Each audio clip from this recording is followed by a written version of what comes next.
by his Son. God has appointed him heir of all things and made the universe through him. The Son is the radiance of God's glory and the exact expression of his nature, sustaining all things by his powerful word. After making purification for his sins, he sat down at the right hand of the Majesty on high. So he became superior to the angels, just as the name he inherited is more excellent than theirs.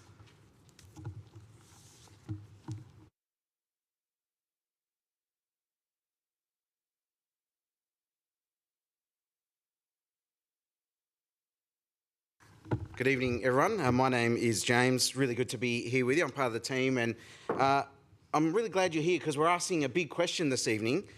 How can we know God exists?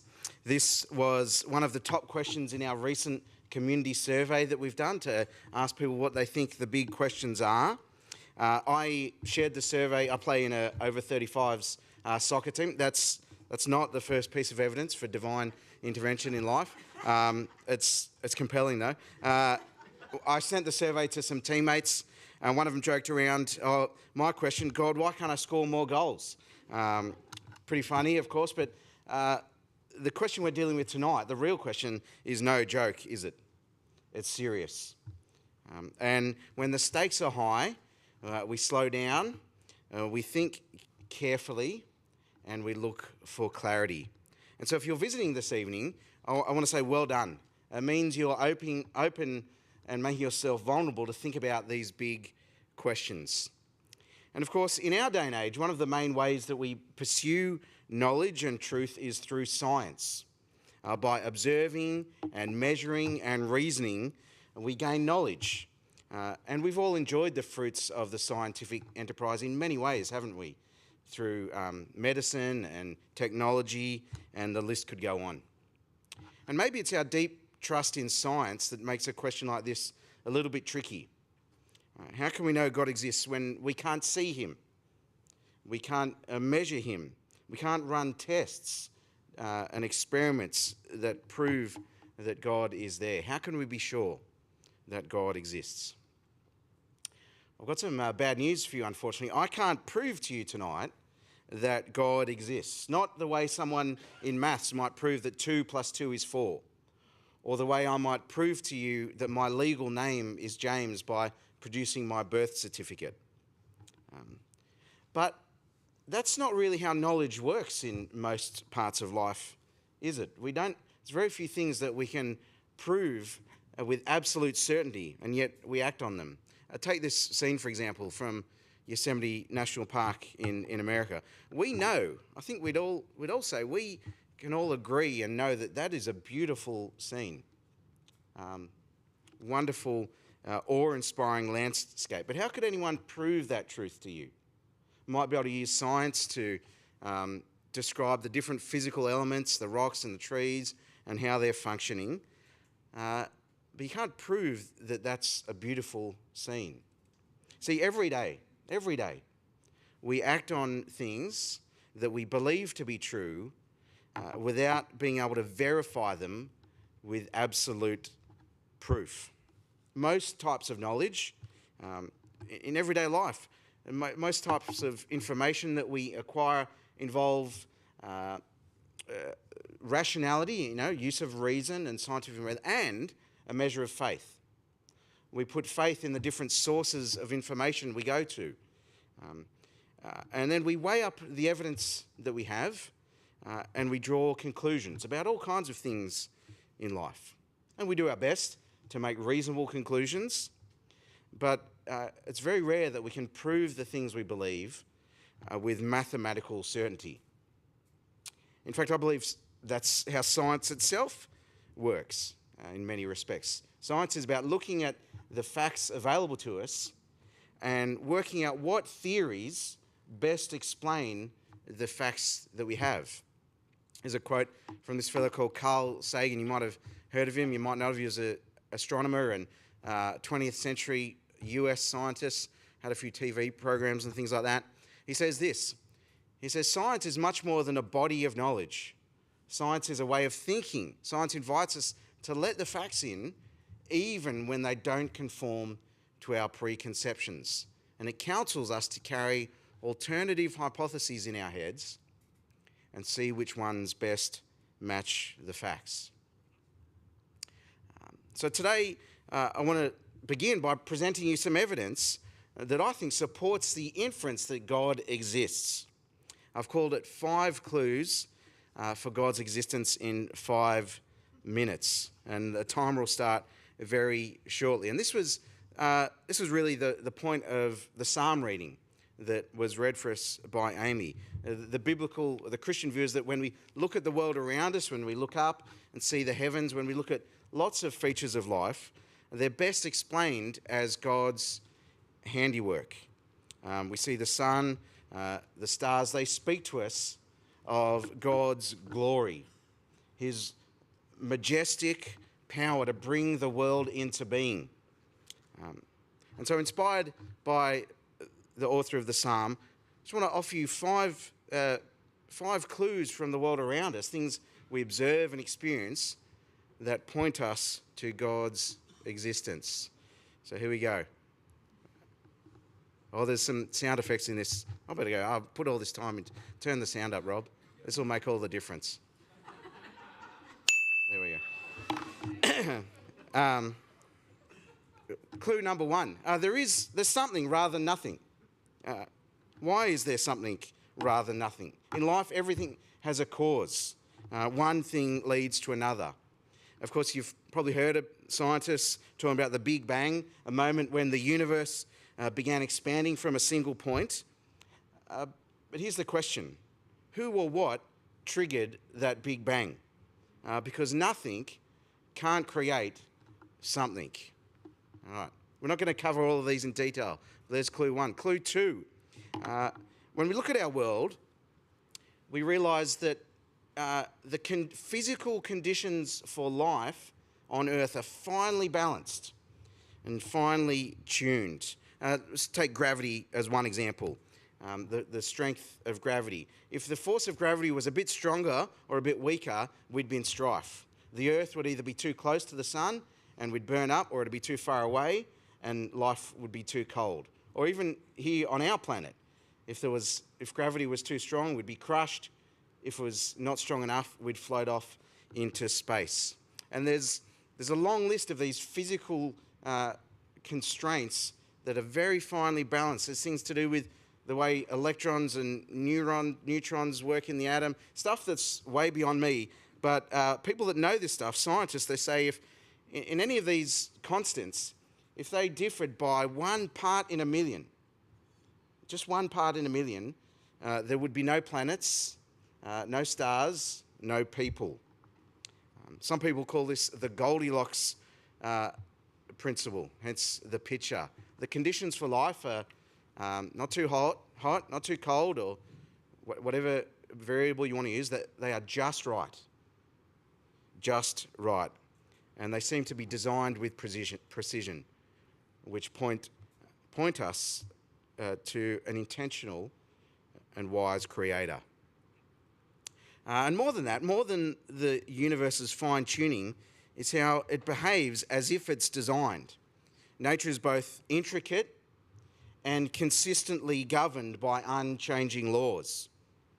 Water boils at the same temperature and same conditions today as it did yesterday and as it will happen tomorrow. Medical students can study the human eyeball in a textbook and know that when they get into the operating theatre tomorrow, it'll look and function in the same way.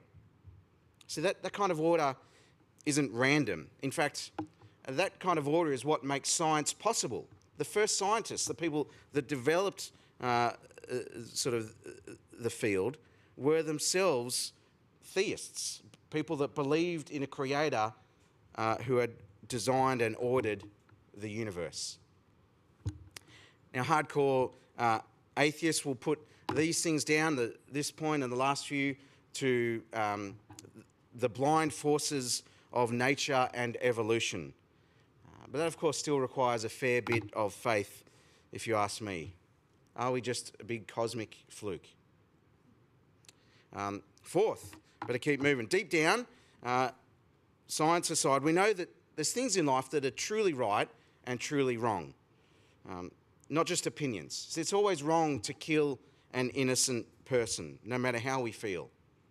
We believe in basic human rights, like the right to life. But where do these come from if there's no God?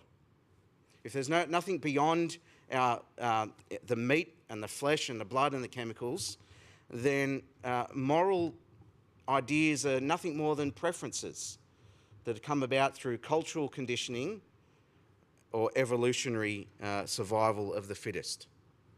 But if it's survival of the fittest, well, what's wrong with a strong nation or a strong person killing a weaker nation or a weaker person? Yet we know that we're more than that. There's a higher standard that points us to God. And fifthly, time's running out, the wonder of beauty. When we stand before a sunset or a waterfall like in the image, or hear a delightful piece of music, beauty moves us, it stirs us. But why is that the case? If the world were just random chance, full of natural elements, why is it that we care about beauty at all and are moved by it? I think there's a buzzer about to go off. I learnt this on Thursday. I didn't realise what was in the video, the little time video. There it is. Maybe you can mute it now, Rob. We'll just let that keep going. See, I think we're convinced that beauty is actually good, not just an opinion or a preference, and that pain and horror are actually bad. These realities are best explained by a divine creator who has made the world in a certain way.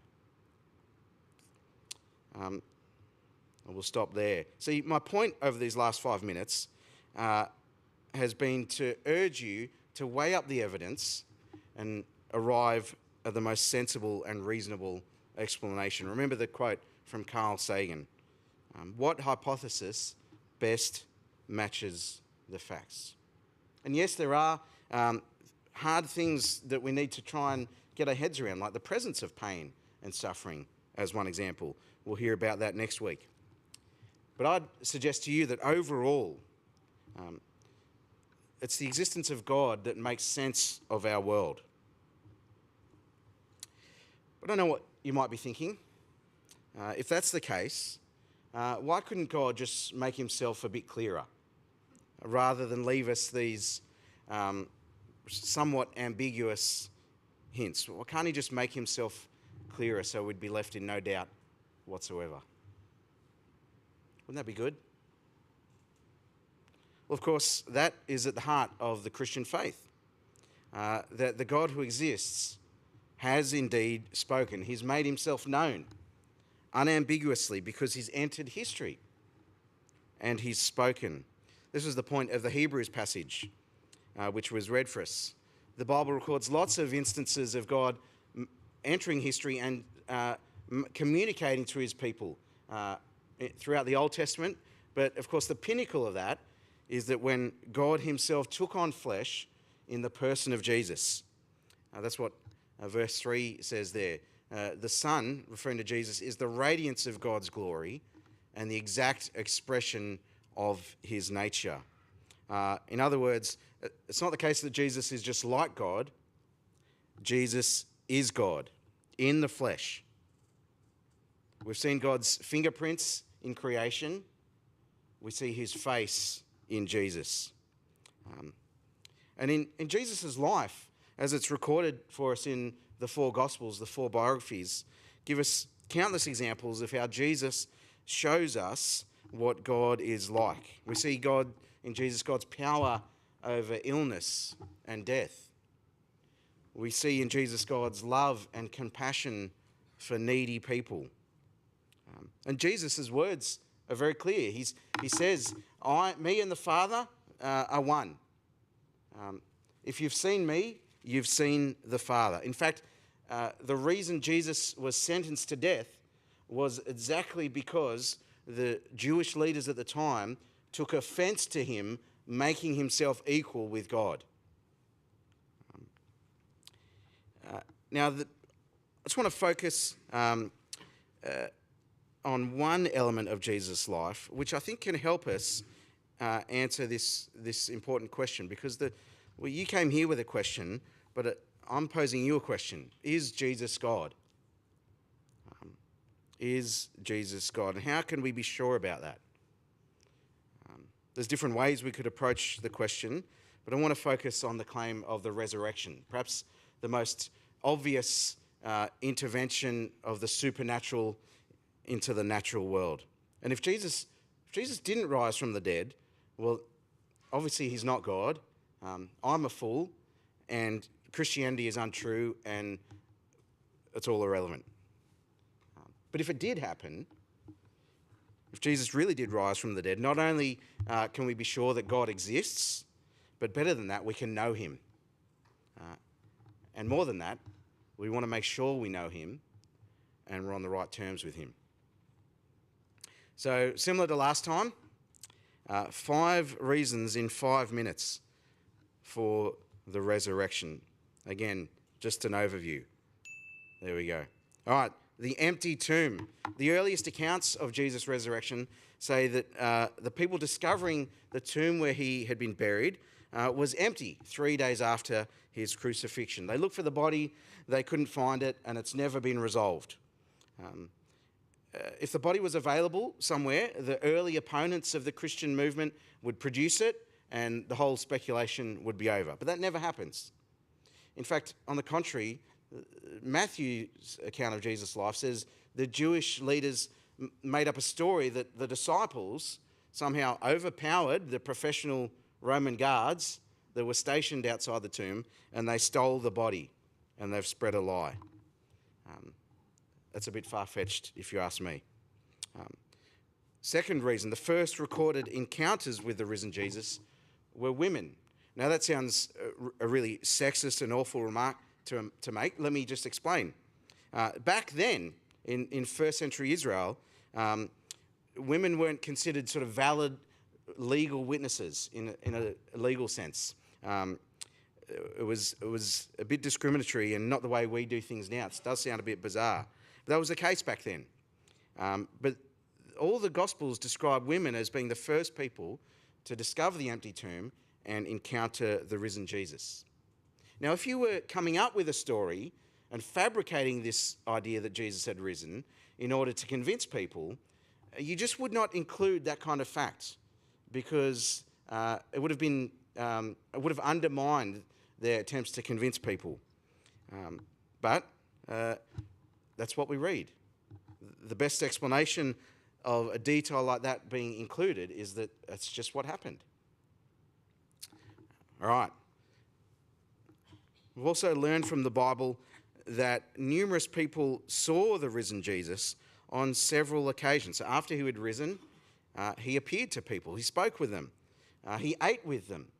Some of them touched his risen body. Now, this can't simply be explained away by hallucination or group hallucination, because that's not how hallucination works. You don't have 500 people all going crazy and imagining they're seeing the same thing at once. But this is what we're told. Jesus appeared to the disciples, and on one occasion appeared to more than 500 people. And these people, let's not forget, were all alive, or many of them, alive as the new church began growing and could have been interrogated, and yet to our knowledge, none of them backed down from what they saw. And the apostles, of course, are a prime example of that. History tells us of a radical change of these average fishermen from a rural part of Israel being transformed into courageous leaders and public speakers who spoke of Jesus to groups of thousands, who appeared before emperors and different officials and powerful people. And in most cases, these apostles were killed for insisting that Jesus had risen from the dead. They were killed for insisting that Jesus rose from the dead. Now, you don't tend to go to the grave for something that you've made up, something you know to be a lie, something that you have doubts about. But most of the apostles were killed for trying to spread the message that Jesus had risen from the dead. And lastly, another compelling reason to believe the resurrection really happened is the explosive growth of the Christian church. It's impossible to overlook the impact that the Christian church has had on history. I mean, here we are in 2025 AD, Anno Domini, the year of our Lord. And right from the outset, it was a movement that kept growing and had an astonishing impact on life as we know it. It moved from Jerusalem through the ancient world to Rome, the biggest city in the world at that time. And in fact, in AD 64, roughly 30 years after Jesus' death and resurrection, the emperor of Rome, there was a fire, big fire, and there were so many Christians in Rome, several thousand kilometres away from Jerusalem, by that stage that he decided to blame the fire on the Christians. There's a historian called Tacitus who tells us about this. Oh, there we go. How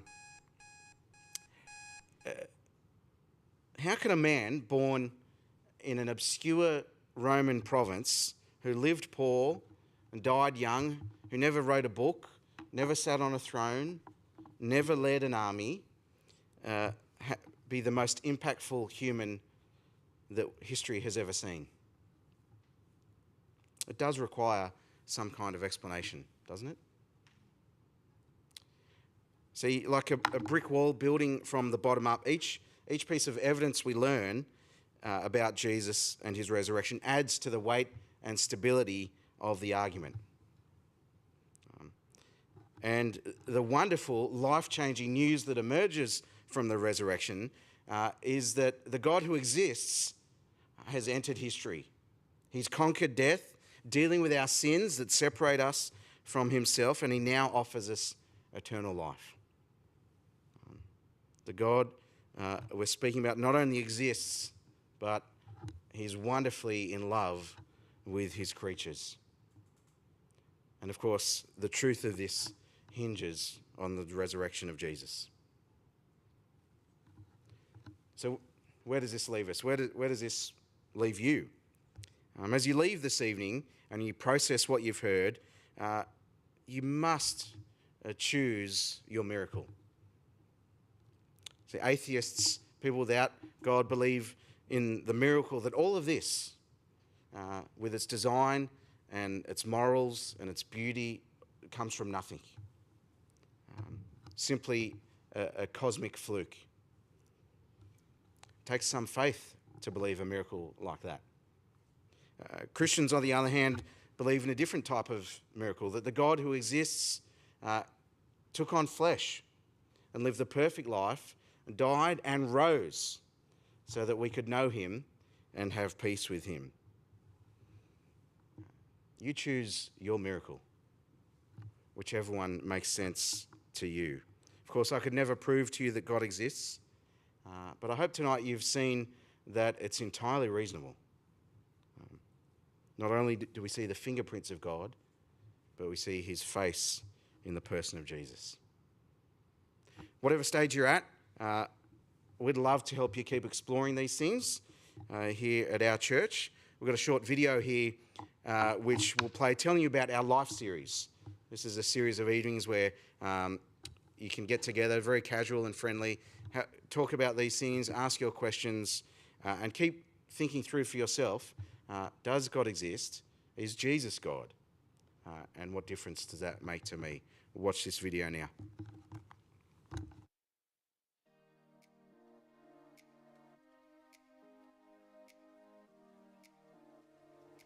Hey, my name's Ross, and I'm one of the pastors here at Genali Anglican Church. Life is full of moments, isn't it? Moments of joy, moments of challenge, and also moments where we start to question, what's it all about? Well, we want to help people ask those big questions. Every term here at church, we run a course called the Life Series. It's an opportunity for people to look into the big questions of life and the difference that Jesus makes. We're going to hear now from a few people who've experienced our Life Series. So why don't you take a listen to their experiences and see if this is something that might benefit you.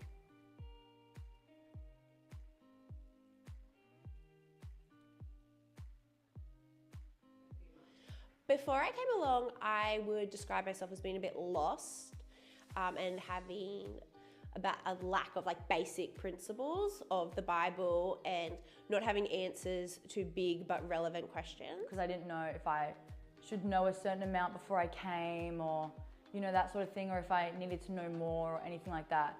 But when I came, I felt embraced by the community there, but also the videos were very helpful. And yeah, overall I just felt more knowledgeable and more. It helped me see that life with Jesus is obviously the best life, but it was more comforting that I saw more about his love and I understood more about his love for us and the bond we have with him, the bond he wants with us, like the relationship he wants with us. The Life series helped me understand more about life with Jesus by breaking it down into simple questions. It used animations that were relatable. You get to meet new people and you get to be part of open discussions. It's a really casual discussion and it's not judgmental. No question is too silly. I really enjoyed coming to the Life series. It was very fun, really beautiful people, really insightful information. Well, we